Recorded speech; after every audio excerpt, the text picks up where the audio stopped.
오늘 이 말씀은 기도원, 원래지의 사사, 이스라엘이 그 왕이 없었기 때문에 사사, 심판자 한 사람 한 사람이 이제 세워져 가지고 나름대로 이스라엘을 다스렸습니다. 근데 기도원, 이 약자 중에 약자였던 겁쟁이 중인 그 겁쟁이 중에 겁쟁이였던 기도원이 하나님의 능력을 받아 큰 용사가 되어서 이제 이스라엘을 미디안 족속으로부터 구했습니다. 그런데 이 사사도 영원히 살지를 않잖아요. 모든 사람은 다 영원히 살지를 않습니다. 때가 되면 다 이제 하나님 앞에 심판받으러 갑니다. 이 기도원도 이제 결국은 나이 들어서 이제 죽었습니다. 이 기도원이 죽고 나니까 그때만 해도 뭐 투표를 통해 가지고 누구누구를 뽑아 가지고 다음 사사 이렇게 세우면 참 좋겠지만 그게 안 됐거든요. 이 사사 기도원 이 아들이 70명이 있었습니다. 이 아들이 70명이 있었는데 그 중에 한 아들, 아주 악한 아들 아비멜렉은 첩의 자손이었습니다. 첩의 아들이었어요. 이 첩의 아들이 아주 나쁜 아들인데 이 기도원의 70명을 어떻게 꼬드겨 가지고 한 바위 위에 다 죽여버렸단 말이에요. 그 중에서 요담 막내 아들이 도망을 친 겁니다. 그러니까 70명 아들 중에서 이 아비멜렉 나쁜 놈, 이 깡패 두목이라고 할 수 있는 이 나쁜 놈 하고 그 다음에 도망쳐 살은 이 요담, 요 아들 두 아들만 이제 남게 된 거예요. 그러자 이 깡패, 항상 여러분 깡패 조폭들도 보면 다른 사람이 있어요. 다른 사람이 없을 것 같아요. 보면은 다른 사람이 있단 말이에요. 나쁜 사람들도 보면 다른 사람이 있다는 거예요. 이 아비멜렉이라고 하는 이 나쁜 아들이, 첩의 아들이 여기 오늘 자 본문 말씀 먼저 한번 볼게요. 9장 4절 한번 보세요. 9장 4절. 바알브릿 신전에서 은 70개를 내어 그에게 주어서 아비멜렉이 돈을 가지고 그것으로 방탕하고 경박한 조폭들을 산 겁니다. 돈을 주니까 따르는 거예요. 우리 주변에도 깡패들, 조폭들이 될성 싶은, 그러니까 어릴 때부터 조폭의 기질이 있고 깡패의 기질이 있는 놈들을 잘 찾습니다. 공부도 지질이도 진짜 막 공부도 안 하고 학교에서 사고만 치는 애들을 갖다가 잘 눈여겨봤다가 야, 너 공부해봐야 뭐 어차피 너는 밑에 바닥을 기니까 그냥 너 나 따라와. 내가 너 큰 돈 벌게 해줄게. 그렇게 해가지고 꼬드기는 거예요. 우리 학생들 정신 바짝 차려야 돼요. 밑바닥을 기다 보면 꼭 그런 사람들이, 이 아비멜렉 같은 사람들이 찾아옵니다. 야, 나에 따라오면은 내가 너 크게 잘 먹고 잘 살게 해줄게. 그렇게 해가지고 꼬드기 가지고 돈을 주고 꼬드기 가지고 제일 처음부터 뭘 합니까? 심부름을 시키니까. 뽕 이런 거 여러분 들어봤죠? 히로뽕 같은 마약 이런 걸 손대게 해가지고 여기 아비멜렉도 돈 가지고 이 조폭들을 다 산 거예요. 자기를 따르게 했습니다. 그 다음에 또 세겜 족속을 부추기 가지고 결탁을 해가지고 야, 한 사람보다 이 70명 중에서 여러 사람이 니네들을 다스리는 게 좋냐? 아니면 내 한 사람이 니네들을 다스리는 게 좋냐? 이렇게 꼬드기 가지고 세겜 족속을 부추기 가지고 이제 모의를 해가지고 기도원의 그 아들들을 다 죽여버렸단 말이에요. 그 이야기입니다. 오늘 이 요담의 이야기, 아비멜렉과 이 요담의 이야기를 통해서 우리도 억울한 일을 당할 때가 있다는 거예요. 우리 삶 속에서 억울한 일을 당하면 평안이 사라지잖아요. 억울한 일 당한데도 내가 평안해 이런 찬양이 나올 수가 없지요. 참 평안하다, 너무 좋다, 그럴 수가 없다는 거예요. 이 요담은 너무 억울한 일을 당한 거예요. 지금 자기의 아버지가 세겜 족속에게 이스라엘 백성이 어떻게 행했는데, 자기 아버지 때문에 미디안 족속에서 구원받고 평안한 삶을 살게 됐는데 자기 아버지의 은혜를 배신을 해버렸단 말이에요. 그래 얼마나 억울하겠습니까? 이런 미치는 지경이죠, 이 요담 입장에서. 그래서 요담이 자기가 이제 그리심산이라고 하는, 예전에는 이게 축복산이에요. 축복을 선포했던 그런 산이었습니다, 이 그리심산이 원래는.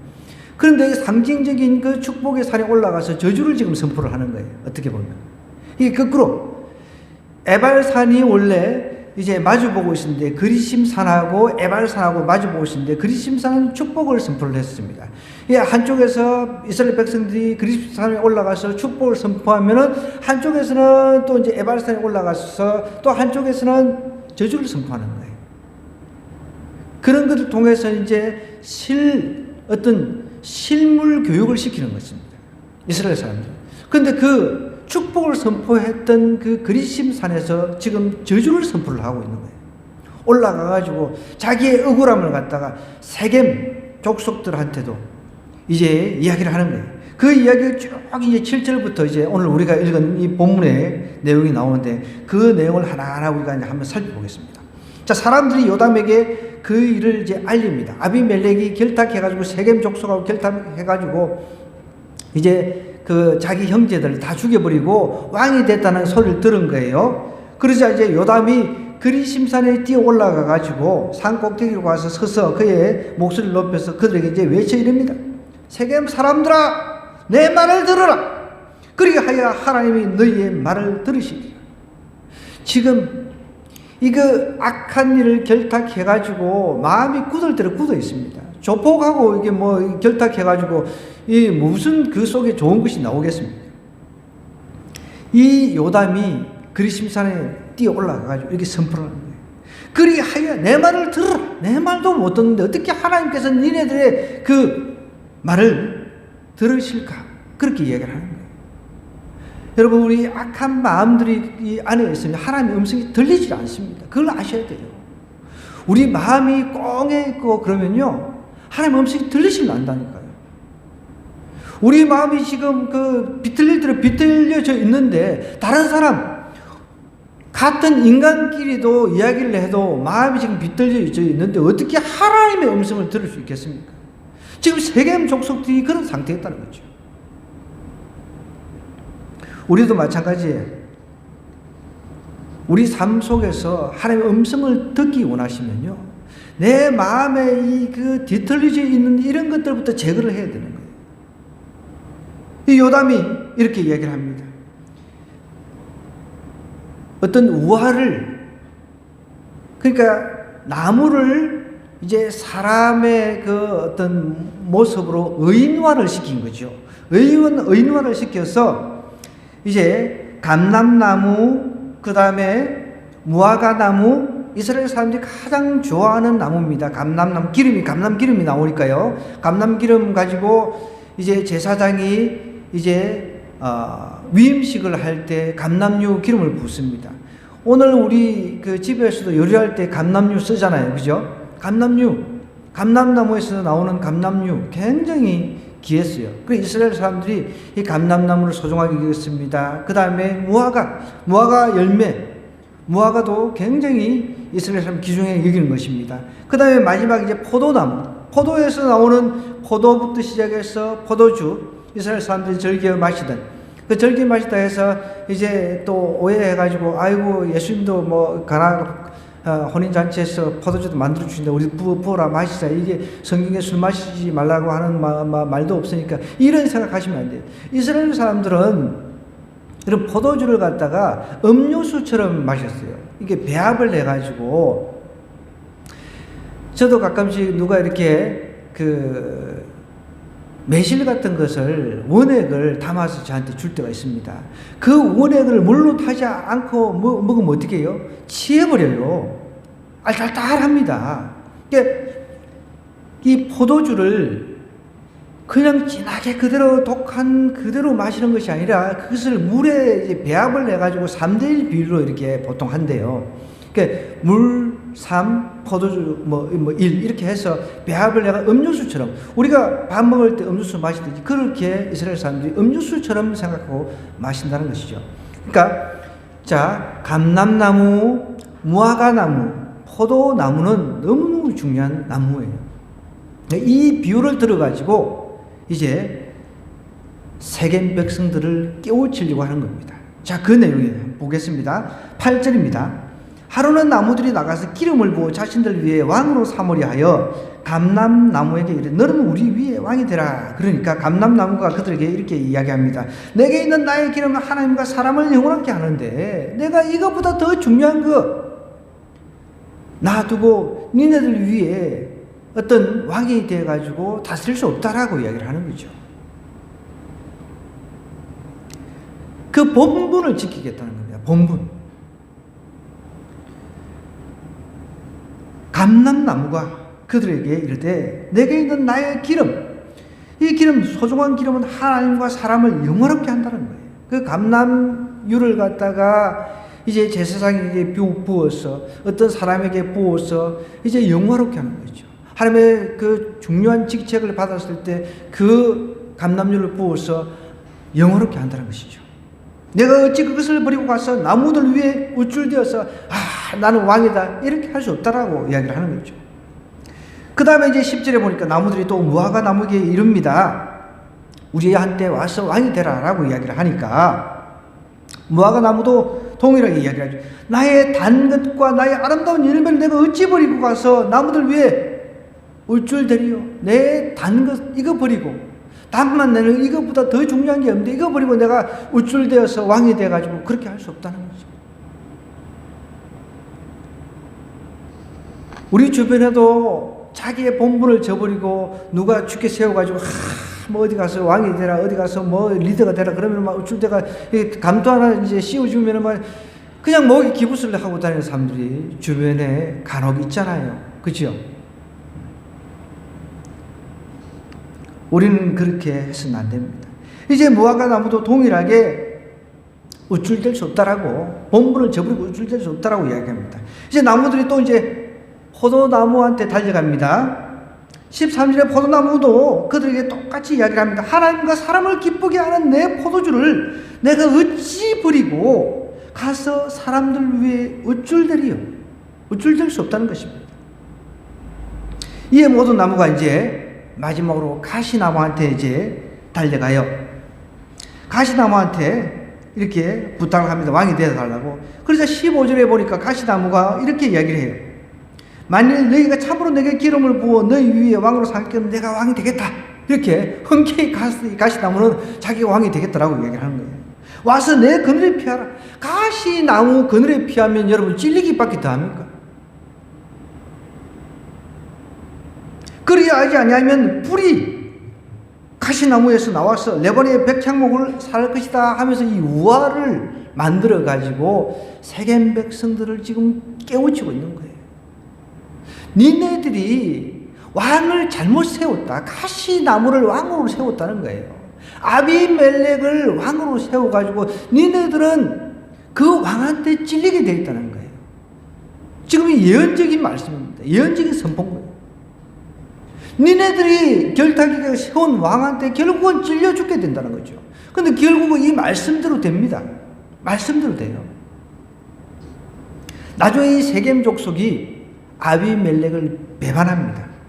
여기 보십시오. 23절을 한번 볼까요? 23절로 이게 이스라엘을 이게 아비멜렉이 이스라엘 다스린 3년 됐어요. 3년 만에 배반이 이제 생기는 거예요. 배신자. 여러분, 한 번 배신한 사람은 또 배신하는 거예요. 우리는 그런 사람을 사귀면 안 돼요. 그래서 성경에도 좋은 친구 사귀라고 이야기를 하는 거예요. 좋은 친구. 악한 친구 사귀면은 악한 친구한테 끌려가는 겁니다.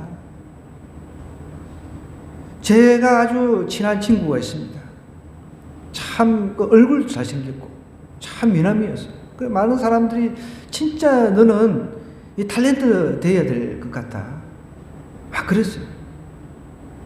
그래서 친구들끼리 이렇게 여자 친구들 이렇게 만나잖아요. 그럼 나하고 만나면 누가 잘생겼냐고 막 저도 그 중에 좀 들어갔어요. 믿거나 말거나.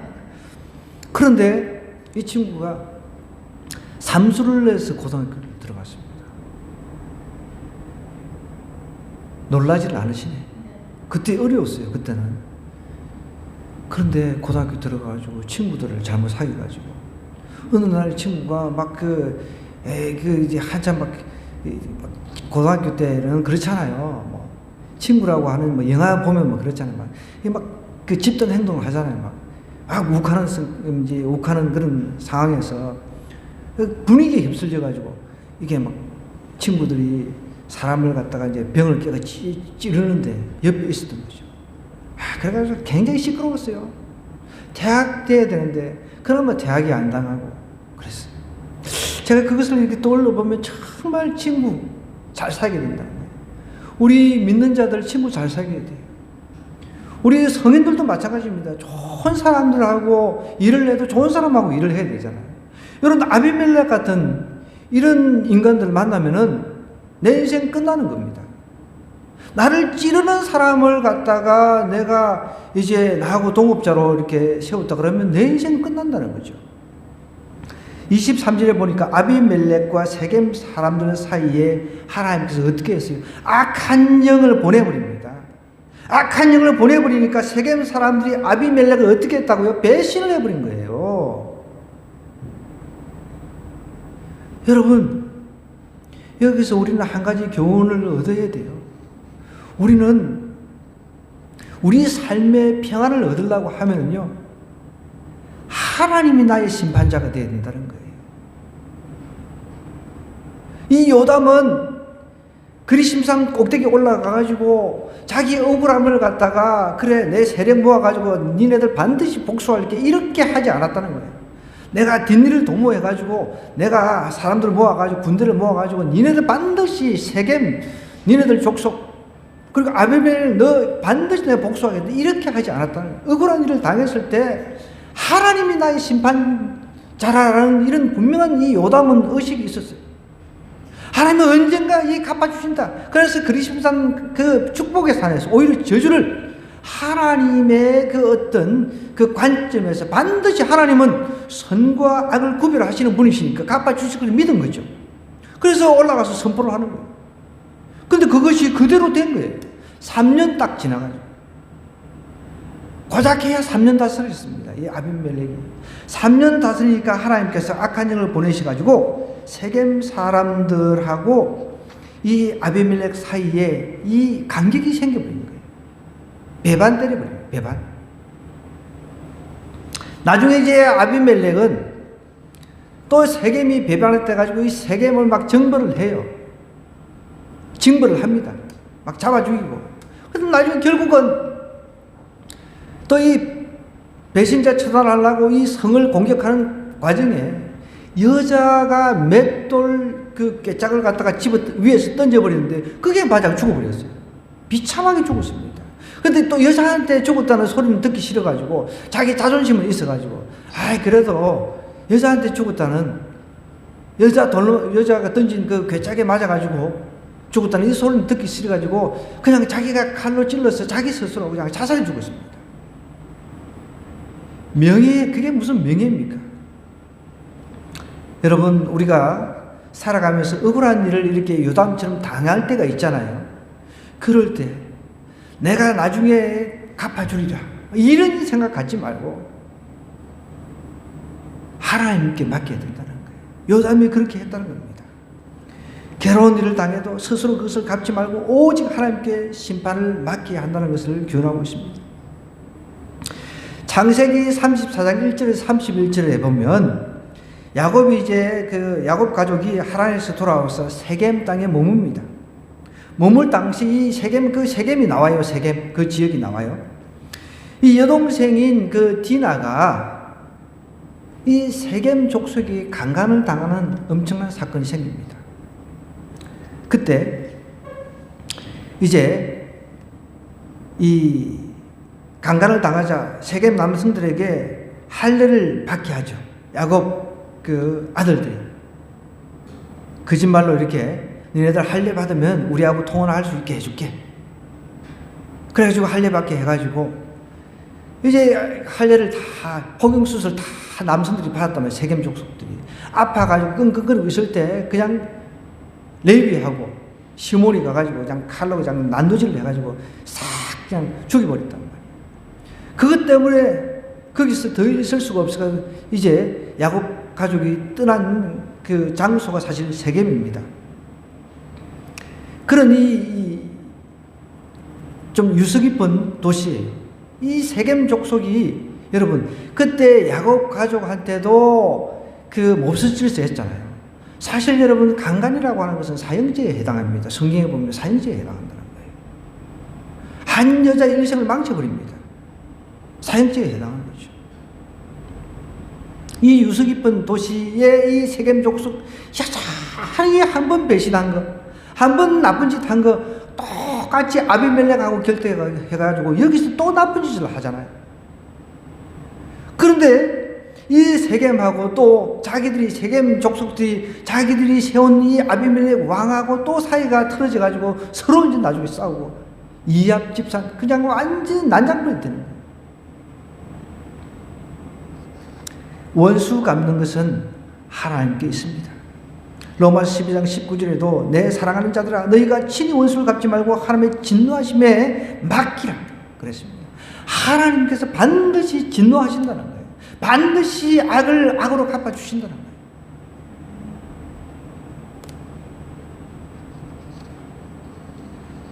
우리 하나님 악도 선으로 만드시고 선도 악으로 만드시는 분입니다.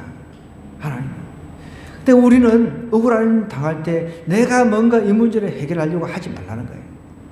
요담은 자기가 뒷날에 군사를 일으켜서 이 세겜하고 아비멜렉 이 원수를 갚아야 되겠다 그러지 않았다는 것이죠.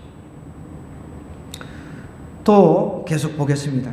이제 우리가 삶 속에서 내 삶 속에서요 정말 평안을 잃어버릴 때가 많은데 그래서 오늘 이 지도자가 세운 거 보면은 우리가 지도자를 얼마나 잘 세워야 되는지 이 교훈을 얻을 수가 있어요.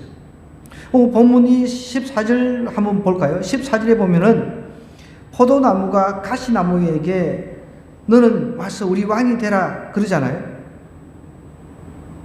모든 나무가 가시나무가 나무들에게 그래 내가 흔쾌히 왕이 되어주마 내 그늘에 피하라라고 이야기를 하고 있습니다.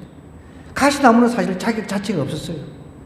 가시나무는 여러분 자격 자체가 왕이 될 수 있는 자격 자체가 안 된다는 거예요. 모든 사람을 쿡쿡 찌르는 존재가 어떻게 지도자가 될 수 있습니까? 왕이 될 수 있습니까? 사람은 악으로 선을 갚습니다. 반드시. 우리 하나님은 행한 대로 갚아주신 분이에요. 시편 62편 12절에도 주여 인자하면 주께 속하오니 주께서 각 사람의 행한 대로 갚으심이니이다 라고 이야기를 하고 있습니다. 우리가 가시 같은 그 찔리는 삶을 살지 않기 위해서 평안한 삶을 우리가 누리려면 한 국가의 리더를 세운 데 있어서도 여러분 하겐이라든지 지연 내가 같은 그 본향이니까 내가 저 사람 찍어야지 그렇게 해서도 안 된다는 거예요. 그것뿐만 아니라 이해관계 이런 것 가지고 그 사람을 또 찍거나 그렇게 해서는 안 된다는 거예요. 한 사람 지도자가 잘 세워져야 평안이 임한다는 겁니다. 자, 그러면은 너무 우리가 넓게 한 나라의 지도자만 지도자로 생각하는데 그렇지 않습니다. 가정으로 한번 가보자고. 가정에 리더 한 사람이 잘 써야 가정이 편안하다는 거예요. 가정에 리더 한 사람이 잘못 서면 평안은 그냥 물 건너가는 거죠.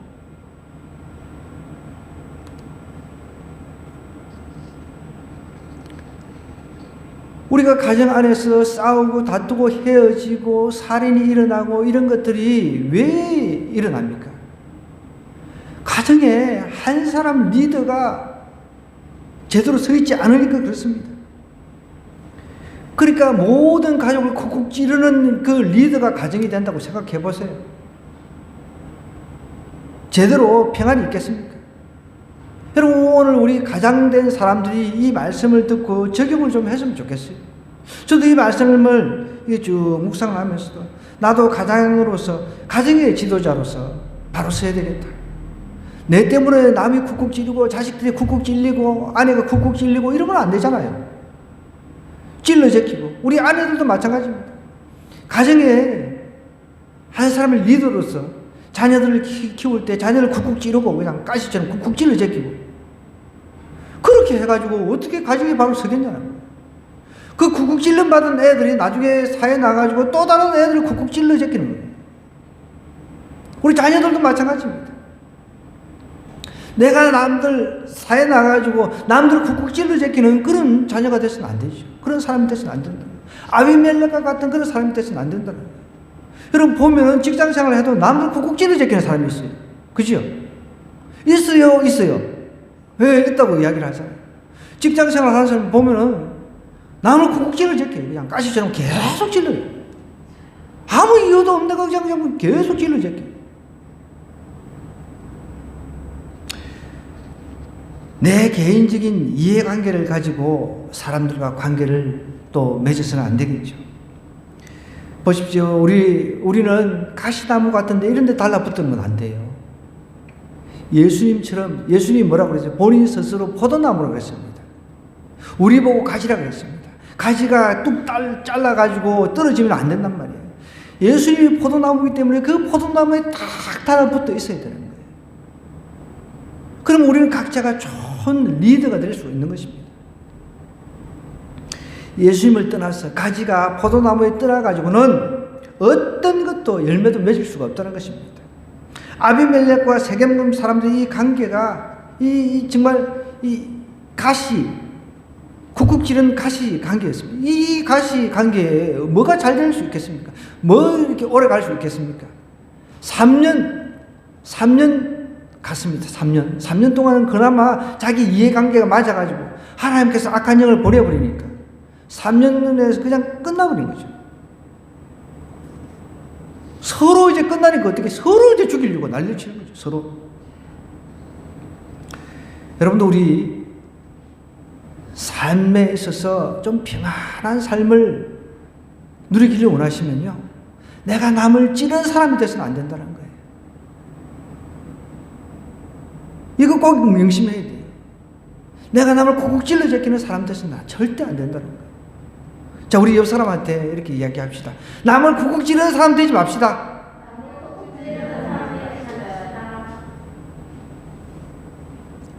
가시 같은 그런 인생 살아서 되겠습니까? 그 사람한테 피하면 정말 평안이 있고 막 그런 존재가 우리가 되어줘야 되지 않겠습니까? 내가 저 사람한테 피했는데 예수 믿는다고 나 저 사람이 좋아가지고 저 사람 밑에 피했는데 오면 쿡 찌르고 이런 사람 돼가지고 어떻게 우리가 예수님 제자라고 할 수 있겠습니까? 자, 이제 마지막 한 가지만 우리 더 살펴보고 마칠게요. 우리가 또 삶의 평안을 또 얻으려면 오늘 이 본문 말씀을 가지고 우리가 적용을 해보는 거예요. 이 아비멜렉하고 세겜에게 그리심산에 올라가가지고 이 요담이 그렇게 큰 소리로 우화를 들어가지고 이야기하고 난 뒤에 어떻게 했어요? 잽사각이 피했습니다. 잽사각이 도망갔어요. 그래, 날 잡아봐라 하고, 그래, 나는 아주 용감하니까 그냥 장렬하게 나는 전사할 거야, 죽을 거야, 이렇게 하지 않았다는 거예요. 지혜가 필요하다는 것입니다. 잽싸게 올라가면서 미리 이제 도망갈 통로, 도망갈 그런 이제 장소 이렇게 미리 다 보고 올라왔겠죠. 이 지혜가 필요하다는 거예요. 헛된 희생은 피해야 된다는 거예요. 나는 헛된 희생이고 뭐고 그냥 장렬하게 죽을 거야. 나는 저기 이슬람권에 가가지고 어떤 사람은 그랬대요. 진짜로 실질적으로 있었던 이야기입니다. 유대인의 장군이었다는 거예요. 유대인의 장군이었는데 이 사람이 암에 걸렸어요. 이왕 죽을 것이 세리기장이 이스라엘권에 참을고 가서 그렇게 때려박고 죽었답니다. 그렇게 좀 미련하게는 좀 우리는 할 필요는 없죠. 요담은 부엘로 피신했다고 나와 있습니다. 여기 21절에 보면 요담이 어디로요? 그 형제 아비멜렉 앞에서 도망을 해가지고 피해가지고 부엘이라고 하는 곳으로 이제 피신을 했다는 거예요. 예수님도 이 땅에 공적인 사역을 하실 때 사람들이 막 그 절벽에 떨어뜨리기도 하고 그랬습니다. 피해 가셨습니다. 그 예수님이 헤아리는 자 앞에서 피해서 다른 곳으로 가셨다는 거죠. 그 우리도 나를 쿡 찌르는 사람이 계속 있다 그러면은 피해서 가야죠. 피해서 가야죠. 그래, 나 한번 찔러봐라 하고서 그냥 뭐 이렇게 계속 가다가는 내가 굳이 무리수를 두어서 내가 희생 당할 필요가 없잖아요. 여기 요담은 지혜롭게 피했습니다. 여러분, 종교개혁 루트 아시죠? 많이 들어보셨을 거예요. 이 루트가 종교개혁 전에 그 용감하게 교황관에 맞서 싸우면서 종교개혁을 시도를 했어요. 그런데 상황이 불리해졌습니다. 상황이 불리해지자 이 바르트 브루크라고 하는 곳을 피신을 했습니다. 거기서 피신해서 오랜 기간을 머물렀어요. 그런데 오랜 기간 머무르면서 피신해 있는 기간 동안에 거기서 독일어로 신약 성경과 시편을 번역을 해가지고 많은 사람, 그 당시 많은 사람들이 독일 사람들이 독일어로 된 성경을 읽을 수 있었다는 거죠. 그 종교개혁을 좀 더 원활하게 했다는 것이죠. 사람들이 이제 성경이 들어가니까, 우리가 라틴어로만 된 그 성경들을 신부들이 독점해가지고 읽는데 우리는 무슨 소리인지 알아듣지도 못했는데 내 손으로 성경을 읽으니까 뭔가 정말 잘못됐구나. 루트가 하고자 하는 이 종교개혁이 옳구나. 이게 깨달아졌다는 것이죠.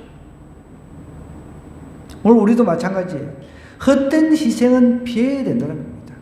오늘 이 본문을 통해서 우리가 교훈을 받을 수 있는 것은 무리하게 싸워가지고 막 희생을 할 필요는 없다는 것이죠. 요담은 잽싸게 그리심산 올라가면서 이미 내가 딱 이쪽으로 피해야 되겠다. 피할 통로를 알아놨을 거예요. 잽싸게 이렇게 선포를 하고 하나님께서 반드시 니네들에게 갚아주실 것이다. 세겜 족속, 아비멜 니네 족속 반드시 갚아주실 것이다. 그러고 나서 잽싸게 선포하고 이제 냅다 부엘로 도망을 갔다는 거예요. 우리 삶 속에서도 마찬가지입니다. 직장 생활 속에서 또 우리 삶 속에 일어나는 여러 가지 관계 속에서 어떤 때는 피해야 될 때가 있다는 거예요. 무리하게 싸워서 분란을 일으키기보다는 조금 내가 피해가지고 이 가시 같은 이 존재 좀 피해가지고 좀 장시간이든 잠시 동안이든 피해서 어떤 때를 기다리는 그런 지혜가 필요하다는 것입니다. 오늘 이 요담의 이야기를 통해서 우리가 좀 정리를 좀 하도록 하겠습니다. 우리 삶 속에 어떤 억울한 일 때문에 정말 평안이 사라질 때가 있습니다. 하나님 평안의 하나님이세요. 우리에게 평안을 주시기를 원하신다는 거예요. 하나님을 심판자로 우리가 두면 돼요. 내가 억울한 일을 당해도 하나님께서 반드시 갚아주신다. 이런 믿음이 있으면 하나님께서 때가 되면 여러분 그 때가 언제인지는 아무도 몰라요. 최근에 보니까 감옥에서 무기징역을 이제 선고받고 감옥에 들어갔습니다. 무기징역이에요. 무기징역. 근데 감옥에서 또 다른 재수자를 폭행해가 죽여버렸습니다. 이놈이 미쳤죠. 그래가지고 사형 선고를 받았어요. 사형 선고. 무기징역보다 위에가 사형 선고니까. 그런데 여러분 우리나라는 사실상 이 사형 제도는 있지만 실질적으로는 사형 제도가 사문화된 나라예요. 사형 언도를 해도 사형을 안 시키는 거죠. 이게 이해가 됩니까, 여러분? 사형 제도는 있지만은 그러니까 우습게 얘기죠. 아이고 뭐 무기징역에서 뭐 사형 받아봐야 뭐 그 똑같잖아요. 사실은 사형을 안 시키는데 참 좀 당황스럽죠. 이런 거 보면. 그런데 여러분, 하나님은 반드시 심판하십니다. 한 번 죽는 것은 사람에게 정해진 것이라고 했습니다. 그 이후에는 반드시 심판이 있다고 했습니다. 반드시 심판이 있다는 거예요. 세상에서는 사형을 은도를 하지 않아도, 사형 집행을 하지 않아도 하나님은 때가 되면 집행을 하시는 거예요. 사형 집행을 하시고, 그리고 그 영혼까지 지옥과 천국으로 집행을 해버립니다. 그걸 아셔야 됩니다. 그래서 우리는 항상 하나님이 나의 심판주라는 사실을 항상 염두에 두어야 돼요. 내가 억울한 일 당해도 괜찮습니다. 하나님께 갚아주십니다.